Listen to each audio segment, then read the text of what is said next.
पुत्री किसको कह रहे हैं? अपनी बुद्धि को कहते हैं भगवान श्री कृष्ण कि आप किस पुत्री की बात कर रहे हैं? भीष्म पितामह कहते हैं कि मैं अपनी बुद्धि रूपी पुत्री का विवाह आपसे करना चाहता हूँ। जो मेरी मति है, ये जो बुद्धि है, ये मैं आपको समर्पित करना चाहता हूँ, ताकि जब भी कभी मेरा जन्म हो तो मेरा जन्म निरर्थक न जाए, हमेशा सार्थक रहे और मेरा जीवन जो जीवन मुझे मिले वो जीवन केवल आपकी भक्ति में बीते। क्योंकि इस जीवन में मैंने बहुत से पाप अत्याचार होते हुए देखे हैं। जब भरी सभा में मेरी कुल वधू का अपमान किया जा रहा था, मैं वहीं बैठा था। मैं चाहता तो उस अनर्थ को रोक सकता था, लेकिन मैंने अपने सामने इस कुरीति को होते हुए देखा। मैंने उसको चाहता तो रोक सकता था, लेकिन मेरी बुद्धि मारी गई थी। मैं अपने कुल के जितने भी राजा थे उनमें अपने पिताजी की छवि देखता रहा और उनको ही भगवान समझ करके उनकी ही भक्ति करता रहा। काश मेरी बुद्धि पहले ही संभल गई होती, आपकी भक्ति में लग गई होती, तो इतना बड़ा अनर्थ नहीं होता जो आज मेरे सामने देखने को मिल रहा है। मेरा सारा वंश समाप्त हो गया मेरी आंखों के सामने। मैंने अपनी आंखों से एक स्त्री का अपमान होते हुए देखा, इतना बल होते हुए भी मैं उसे रोक नहीं पाया। इसलिए मैं चाहता हूँ कि मैं अपनी बुद्धि आपके चरणों में समर्पित कर दूं, ताकि कभी मेरा जन्म हो तो यह बुद्धि हमेशा आपकी भक्ति में लगी रहे। ऐसा कहते हुए भीष्म पितामह स्वर्ग लोक की ओर पधारते हैं। बोलिए श्री वृंदावन बिहारी लाल की जय।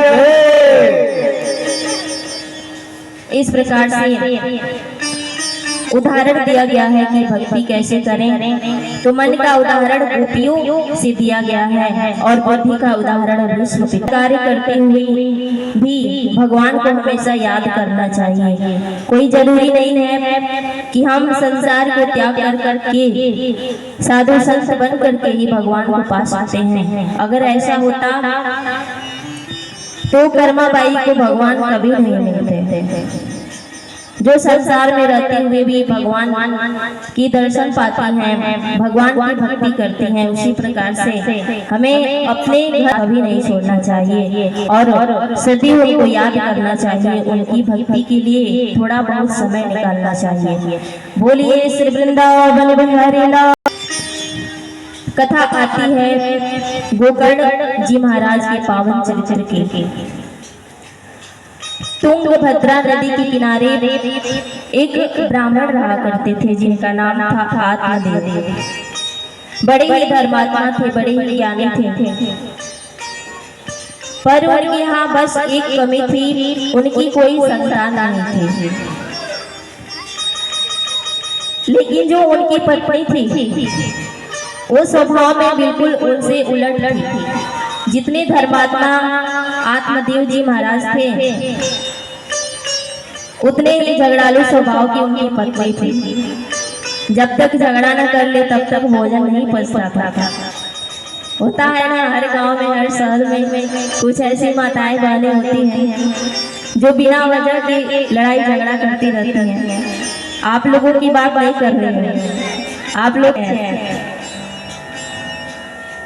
तो जो उनकी पत्नी है धुंधली, वो हर रोज किसी न किसी से लड़ाई झगड़ा किया करती थी। अब बेचारे आत्मदेव जी बड़ी भोले वाले थे, परेशान रहते थे। और दूसरी परेशानी थी कि उनकी कोई संतान नहीं थी। जो आसपास के लोग थे उनको ताने दिया करते थे। अक्सर हम देखते हैं समाज में जिसकी संतान नहीं होती है, लोग उसको तरह तरह की बातें बोलते हैं। इसी समस्या का सामना आत्मदेव जी भी कर रहे हैं। समाज के तानों से परेशान हैं। लोग उनको ताने देते हैं कि इसकी संतान नहीं है, इसका मुख नहीं देखना चाहिए, तरह तरह की बातें। इन बातों से परेशान होकर के आत्मदेव जी एक बार प्रण कर लेते हैं कि मैं कोई न कोई इस समस्या का उपाय निकाल करके ही रहूंगा। और आत्मदेव जी एक वन में जाते हैं, एक घने जंगल में, और वहां बैठ करके रो रहे थे, विलाप कर रहे थे और भगवान को पुकार रहे थे कि हे प्रभु, मैंने अपने कौन से जन्म में कौन सा ऐसा बड़ा पाप कर दिया था जिसका परिणाम मुझे इस जन्म में भुगतने को मिल रहा है। मेरी कोई संतान नहीं है, काश एक पुत्री भी होती तो लोग मुझे ताने नहीं देते थे। आत्मदेव जी रो रहे थे, विलाप कर रहे थे। उसी मार्ग से एक संत जा रहे थे। जब संत के कानों में रोने की आवाज आई तो संत सोचते हैं अपने मन में कि लगता है कोई भगवान का बहुत बड़ा भक्त है, इस घने जंगल में उनको याद करके रो रहा है, उनको ढूंढ रहा है। तो जो संत महाराज हैं वो बड़े खुश होते हैं, जाते हैं आत्मदेव जी के पास और कहते हैं कि मैं बहुत प्रसन्न हूँ कि तुम भगवान को याद करके रो रहे हो। ऐसा आजकल कहाँ देखने को मिलता है कि कोई प्रभु की याद में रोए। आत्मदेव जी कहते हैं कि हे ऋषिवर, मैं भगवान के लिए नहीं रो रहा हूँ, मैं तो संतान के लिए रो रहा हूँ। अब संत महाराज सोच में पड़ जाते हैं, कहते हैं कि मैंने तो सोचा ये भगवान के लिए रो रहा